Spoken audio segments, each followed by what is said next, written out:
Udumo kuNkulunkulu kweliphezulu nokuthula emhlabeni kubantu abathokozelwa nguye. uJesu Kristu inkosi. Siyambonga uNkulunkulu kakhulu bangcwele, siyamdumisa kuba sikwazi ukuhlangana futhi namhlanje sibuke izwi likaNkulunkulu. Ngingakathandazi ngifisa ukudlulisa lento ngingakathandazi. Kunabazalwane abathinte ubaba uShelembe. Angikakayezwa ngaye mina, kodwa ngazi umcommunicate nomama noma nobani khona ama-messages engakawafundi. Ngibone sengathi khona neyakhe, kodwa kuze kushaya isikhathi sokuthi ngenze inkonzo bengakayivuli. Kodwa-ke ngithintwa-ke omama ngoba usekudiscussile nabo.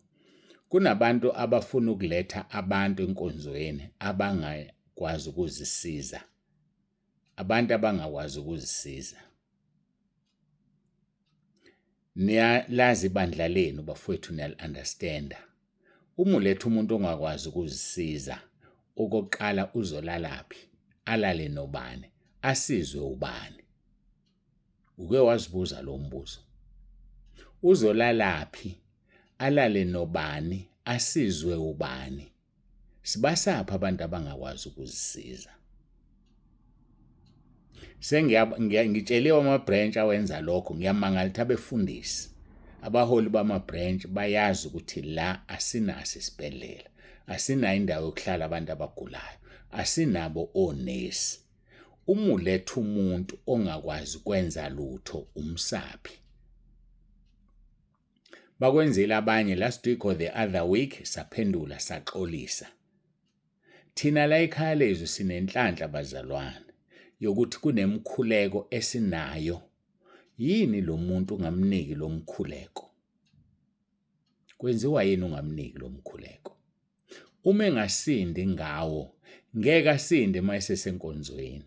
Ngoba phela ukusinda ukukholwa komuntu. Uma engakholelwa kulo mkhuleko, uzokholelwa kumuntu, ngeke phela asinde. Asikholwa kumuntu, sikholwa enkosini uJesu. So bekufanele yena nimnike umthandazo, ngisho we-stroke, abane-stroke, abangakwazi ukuzisiza.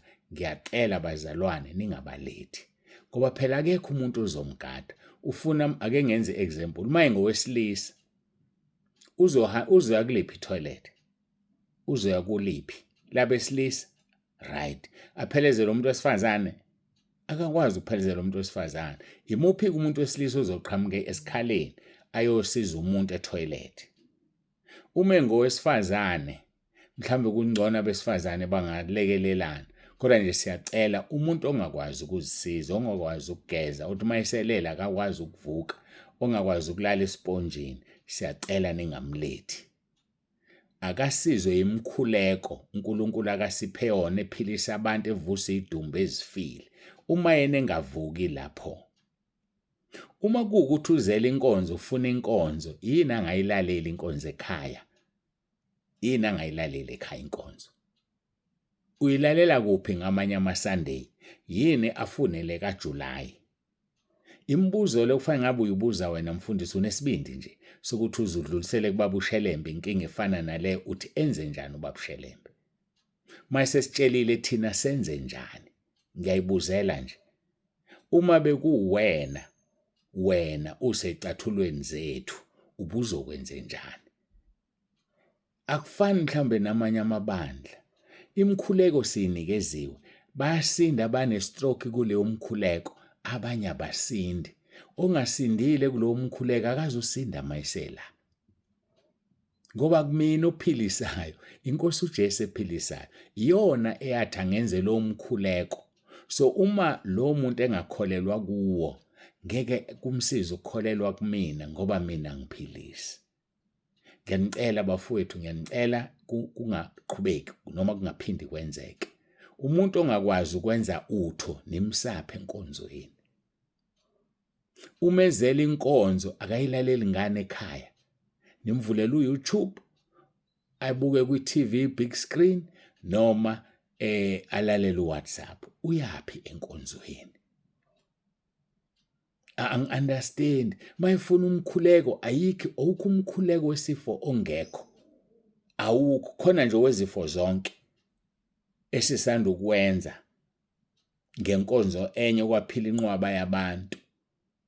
Mawukhathile nje walalela wona noma ucela bakukhathele wona ube nawo nomkhuleko wezifo zonke. So ngiyacela bazalwane, ngiyacela nje akuveze isithombe esihle ngomholi. Akuveze isithombe esihle ngomholi waleyo branch.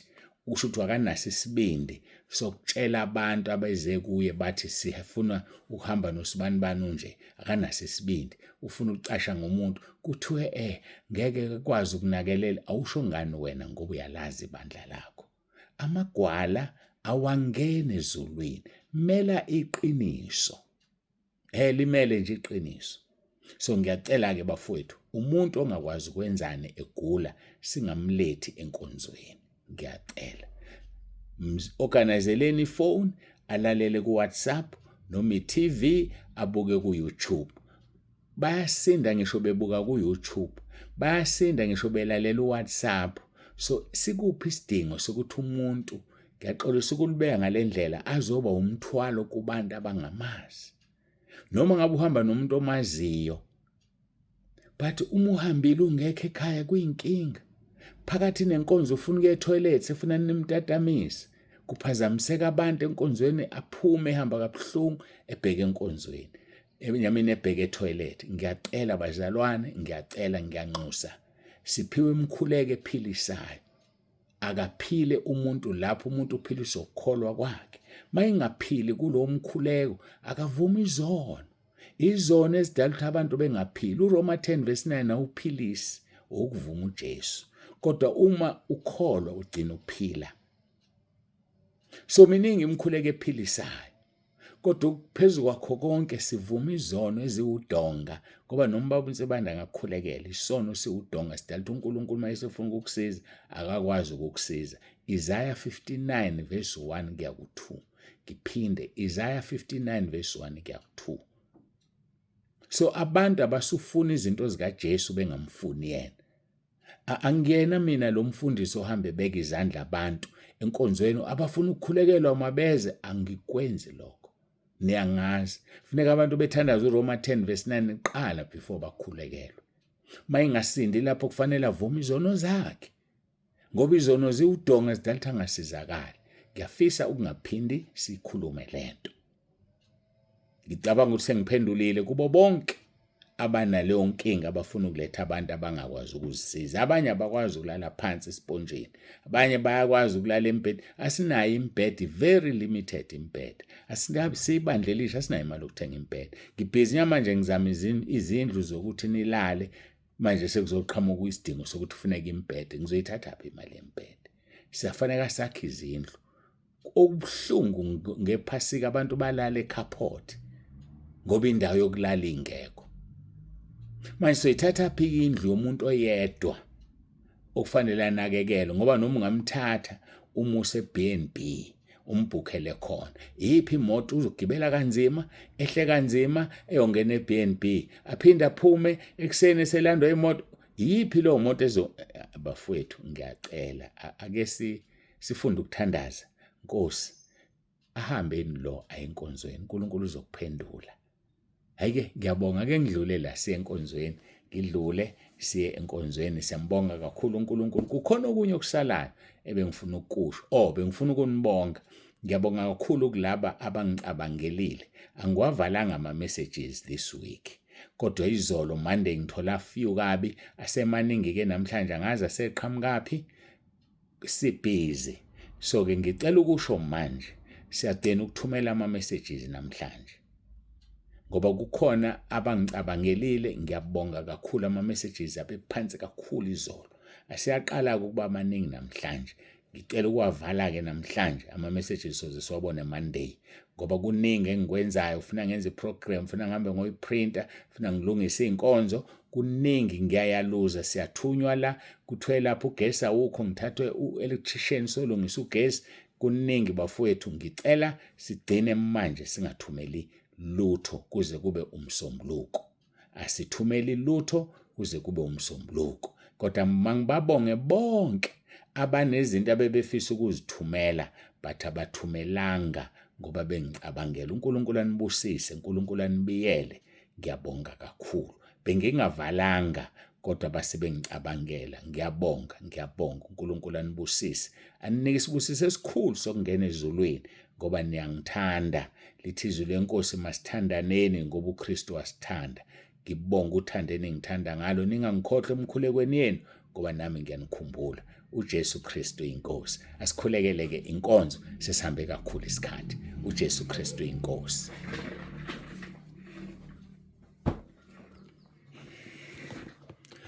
Baba, egameni likaJesu ophilayo, uNkulunkulu wethu nomusa, siyabonga uthando sithande ngalo. Siyabonga Nkosi ukuthi usihlanganise ngale ndlela. Siyakubonga uNkulunkulu wethu. Ngiyacela uqhubeke ube kanye nathi. Nalokho esesikuzwile sekukhulunyiwe, ngiyacela Nkosi ubasize abantwana bakho bakuzwe, bakuqonde, baku-understande. Ngiyacela uNkulunkulu wami egameni likaJesu usisizile asifani namanye amabandla okufuneka kuthuthwa abagulayo bayokhulekelwa esontweni. Usithumelele imkhuleko abantu basinda besemakhaya bengazange balahlekelwe itransport, isenti lokuyaluza nomuntu egula. Siyakubonga Nkosi, uyisimangaliso ekhaya lezwi, uyisimangalise entabeni yendlu kaJehova kuyabonelelwa. Inkinga ukuthi abanye abakuboni lokho. Kodwa-ke siyabonga Nkosi, siyabonga. Iba nathi ngomoya wakho ingcwele kule nkonzo manje. uJesu Kristu inkosi. uJesu Kristu inkosi. uJesu Kristu inkosi. Amen.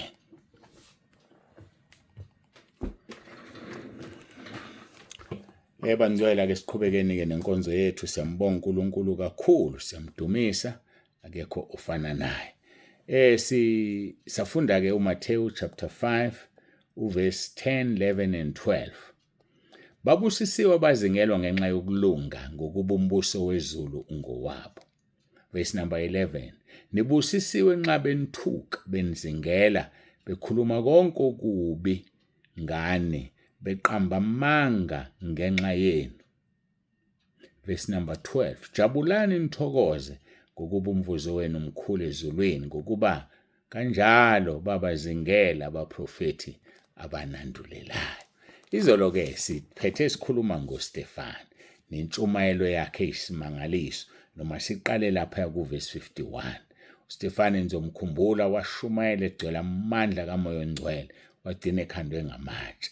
Kodwa-ke ake sibukeke izolo sifunde uverse 51. Nina bontamo ezilukhuni abangasokile ezinhlizweni nasezindlebeni, nimelana njalo noMoya oNgcwele. Njengoyihlo ninjalo nani. Kumuphi kubaprofeti oyihlo abangamzingelanga na? Bababulala ababememezela ngaphambili ukuza kolungileyo, eseningabakhapheli nababulali bakhe. Nina enamukela umthetho ngokuyala kwezingelosi, kepha aniwugcinanga. uNkulunkulu ulindele ukuthi sigcine imithetho esinikezwayo. Imithetho esinikezwa ngoMoya oNgcwele.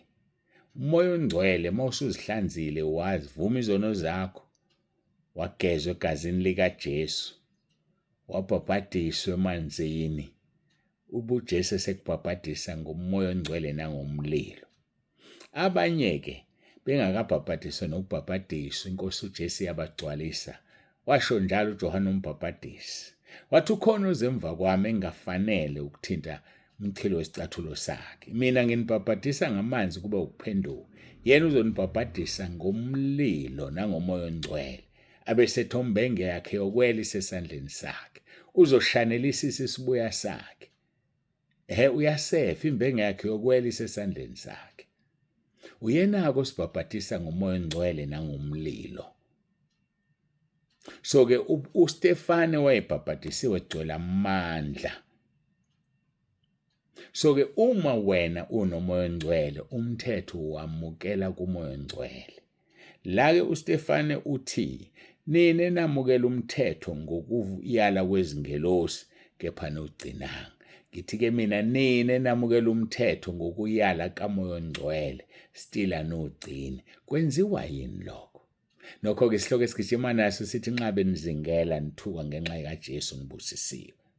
Sesingena-ke kuverse 54 esithi ukufa kukaStefane. Kwathi bekuzwa lokho, bahlabeke ezinhlizweni bamgugudela amazinyo uStefane, bezwe batshela uStefane ethi bontamo zilikhuni. Angazi nawe ufisa ukuzwa ngoba kushiwo njalo yini. Asingabi bontamo zilikhuni bafowethu. Makusathiwa namuhla masiphendukeni. Simkhonze uJesu inkosi yethu. Wasithenga ngegazi lakhe.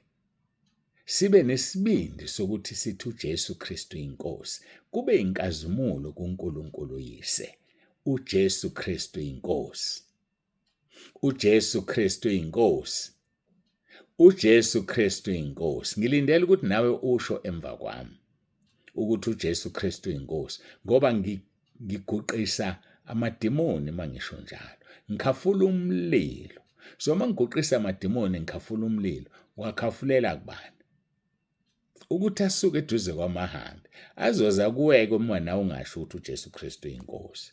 Lithi overse kwathi bekuzwa lokho, bahlabeka ezinhlizweni bamgugudela amazinyo. Ukuhlabeka-ke kukabili. Khona ukuthi uhlabeke bese yaphenduka. Khona ukuthi uhlabeke bese ungaphenduki. Inkinga-ke leyo. Uhlabeke bese ungaphenduki. Silindele ukuthi sithi masihlabeka siphenduke. Ngoba kusifanele lokho. Hlabeka mzalwane uphenduke. Hayi uhlabeke bese ugayiboze, uyamthukuthelela umuntu oshumayelayo ufuna ukulwa naye. Cha, sikwenzi lokho. Hlabeka uphenduke. Kwathi-ke bekuzwa lokho, bahlabeka ezinhlizweni bamgugudela amazinyo, bamzonda, bamplanela bezintshumayelo. Mhlambe nawe ngelinye ilanga wakwashunyayezwa maqede wathukuthela wayiduba waphuma wahamba. Mhlambe wamsongela umfundisi. Mhlambe waze wamconfronta walwa naye. Yikho izinto zakho zingalungi nje. Yikho ukungahlangabezani izinto zakho ngoba uyalwa ubhekene nesiqalekiso. Qaphela-ke mntaka baba. Ngiyafisa ukuthi uqaphele ngoba uma ulwa nenceku kaNkuluNkulu ulwa nalo oyithumileyo. Ngaphandle koma leyo nceku sithe kaNkuluNkulu kanti kaSathane. Hayi-ke asingeni lapho ngoba nawe nje obulwa nawe nje uyinceku kaSathane. Ngikhuluma mina ngabantwana bakaNkuluNkulu abathunyiwe. Ungalwi naye. Isaiah 54 verse 17 uthi asikho isikhali esilolelwe yena esiyophumelela. Nolimo lomvukelayo uzolwahlulela. So kuyazi lokho nje ukuthi uma uplana uvukela umfundisi, uvukela inceku uzowahlulelwa. Asikho isikhali ozosihlela usihlela inceku kaNkuluNkulu bese siyaphumelela. So ke wena bekukusiza nje ukuthi uma likuhlabizwe phenduka. Uma uhlulwa ukuphenduka, thatha amasakana akho uphume ebandleni uhambe ucace ukuthi ubheke esihogweni. Uthi masiqhubeka-ke noverse 55. Kepha yena egcwele umoya ongcwele waqolozela ezulwini wabona inkazimulo kaNkuluNkulu noJesu emi ngakwesokunene sikaNkuluNkulu. Egcwele umoya ongcwele. Kunezinto esizibona ngoba sigcwele umoya ongcwele. Kunezinto esizibona ngoba sinamandla kamoya ongcwele. Lithi egcwele umoya ongcwele wabona inkazimulo. Elinye legama likamoya ongcwele ke kuthi umuntu nenkazimulo, inkazimulo kaNkuluNkulu, amandla kaNkuluNkulu umoya ongcwele. Egcwele umoya ongcwele wabona inkazimulo. Ngeke uyibone inkazimulo kaNkuluNkulu ungenayo umoya ongcwele. Ngeke uyibone inkazimulo kaNkuluNkulu ungagcwele amandla kamoya ongcwele. Yena egcwele umoya ongcwele waqolozela ezulwini. Uqolozelaphi wena? Mawuhlushwa ucabanga bani? Ummeli? Cabanga iphoyisa, cabanga umfowenu osemagunyeni ozomfonela. Kodwa uStefane waqolozela ezulwini. Esathi eqolozela ezulwini wabona inkazimulo kaNkuluNkulu noJesu emi ngakwesokunene sikaNkuluNkulu. Hayi asibambe la. Ngokuvuma kwenkosi sizoqhubeka. Ngoba sengikhulume kweqa isikhathi, ubelesela uyafona ushayela u3 khona ufanele ngifonele ngo3 njengamanje it's 4 minutes after 3. Ngiyaxolisa kakhulu yikho ukuba busy okugcine kwenza nga-overlap esikhathini. Kade eqalile phone. Ngiyaxolisa kakhulu naye ngizoxolisa ngizomfonela back kodwa-ke ake ngiyibambe la inkonzo sigcine kuvesi 55. Ngokuvuma kwenkosi sizoqhubeka novesi 55 kusasa. uNkulunkulu akubusise ake siguqe isithandazi. uJesu Kristu inkosi.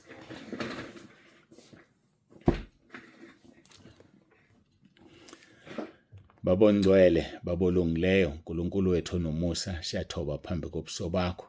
Ngiyacela Nkosi ukuthi ube phakathi kwethu namanje.